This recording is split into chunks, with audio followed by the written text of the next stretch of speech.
ఆదికాండం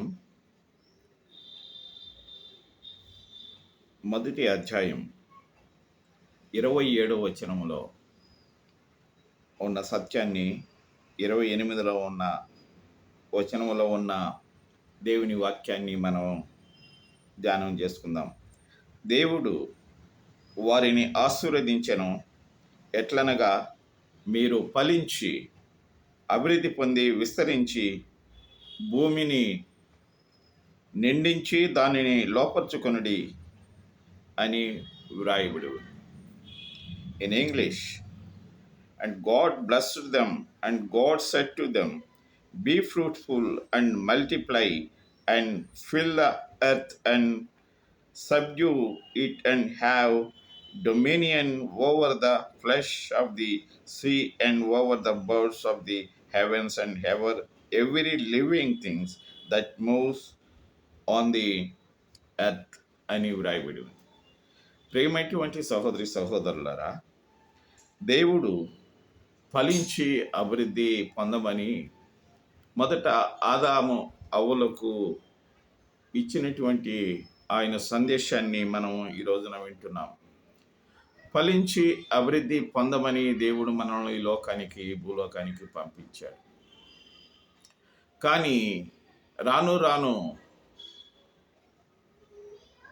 ఫలింపని ప్రతి మనిషి కొరకు దేవుని వాక్యము సిద్ధపరుస్తూ హెచ్చరిస్తూ వస్తూ ఉన్నది. ఈ రోజున దేవుని తన వాక్యములు అంటున్నాడు, ఫలింపని ప్రతి చెట్టు నరకబడి అగ్నిలో వేయబడును. అలాగే ఫలింపని ప్రతి మనిషి కూడా ఈ లోకములో నరకబడి అగ్నిలో వేయబడేటువంటి రోజులు రాబోతున్నాయని దాని అర్థం.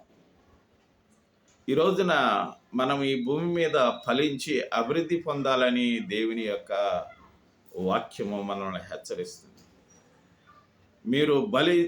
మీరు బహుగా ఫలించుట వలన నా తండ్రి సంతోషించును అని దేవుని వాక్యం సెలవిస్తుంది. మనం ఈ లోకములో ఫలించి అభివృద్ధి పొందితే మన పరలోకపు తండ్రి మన తల్లిదండ్రుల కన్నా, బంధువుల కన్నా, రక్త సంబంధాల కన్నా, అందరికన్నా ఆయన బహుగా మనల్ని చూసి సంతోషించేవాడు. కానీ ఈ రోజున ఫలింపని ప్రతి తీగను పెరికివేయమన్నాడు. ఈ రోజున బైబిల్ గ్రంథం చెప్పేటువంటి యొక్క దేవుని వాక్యం, బైబిల్ అంటే వాక్యమే. ఆ వాక్యము దేవుడే. ఆ దేవుడే శరీరధారయ్యే ఈ లోకానికి వచ్చినటువంటి సృష్టికర్త. కాబట్టి ఈ రోజున దేవుని యొక్క హెచ్చరికను మన్నించి ఫలింపని ప్రతి చెట్టును గురించి రేపు రాబోయేటువంటి దినాలలో శ్రమ అనుభవించవలసినటువంటి రోజులు రాబోతున్నాయని దేవుని వాక్యం సెలవిస్తుంది. కాబట్టి ఈ రోజున మనల్ని పంపించింది ఫలించటానికి, అభివృద్ధి పొందటానికి. కానీ మనము ఫలింపకుండా, అభివృద్ధి పొందకుండా దేవుని వాక్యానికి మనము వ్యతిరేకంగా ఈ లోకంలో జీవించితే అది నిరుపయోగమే, కానీ అది దాని వలన మనకి ఏమీ ప్రయోజనం లేదు. నా ప్రియమైనటువంటి సహోదరి సహోదరులారా, నేను ఇంతటితో ముగిస్తున్నా. ఫలింపని ప్రతి చెట్టు నరకబడి అగ్నిలో వేయబడును అనేటువంటి దేవుని వాక్యానికి మనం విధేయులమై మనము మన పిల్లలము, మన యొక్క బంధువులు, రక్త సంబంధులు, స్నేహితులు, ఇరుగు పొరుగు వారు, మన గ్రామము, దేశము, ప్రపంచంలో ఉన్న ప్రతి ఒక్కరము ఆ దేవుని వాక్యము విధేయులమై ఫలించాలి. అన్ని విధాలుగా ఫలించాలి. మంచితనములో, సాత్వికములో, దీర్ఘశాంతములో, ఆత్మ సంబంధమైనటువంటి వరాలతో మనము నింపబడి ఆ దేవునికి చిత్తాన్ని నెరవేర్చినటువంటి వారంగా మనం ఈ లోకములో ఫలించాలి, అభివృద్ధి పొందాలి. మన ఆస్తులు పెంచడం కానీ, మన ఈ లోక జ్ఞానము పెంచడం కానీ ఇవన్నీ ఏమీ అవసరము లేదు దేవునికి. మనకు కావలసింది ఏంటి? ఆత్మీయ అభివృద్ధి మనకు అవసరమని దేవుని యొక్క వాక్యం సెలవిస్తుంది. ఆత్మతోనూ సత్యముతోనూ ఆరాధించేటువంటి బిడ్డలంగా మనం ఈ లోకంలో ఉండాలి. సృష్టికర్త అయినటువంటి దేవుడు పరిశుద్ధుడు. ఆయన పరిశుద్ధుడు, ఆయన పరిశుద్ధుడు.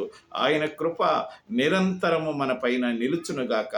కాబట్టి ఫలింపని ప్రతి బిడ్డలు ఈ రోజున అనేక కారణాల వలన ఫలించనటువంటి ప్రతి బిడ్డలను దేవుడు హెచ్చరిస్తున్నాడు. ఆ కారణం ఏంటో, ఆ బలహీనత ఏంటో, ఆ బాధ ఏంటో పరలోకమందున్న తండ్రికి తెలుసు. కానీ నీవు ఆయనను జ్ఞాపకం చేసుకొని, ప్రభువా, ఫలించని నా పరిస్థితిని గమనించినటువంటి దేవుడు, నేను పనికి రాకుండా ఈ లోకములో బ్రతికితే ఏమి ప్రయోజనం స్వామి అని చెప్పి, నీ రాకకు నేను సిద్ధపడాలి స్వామి.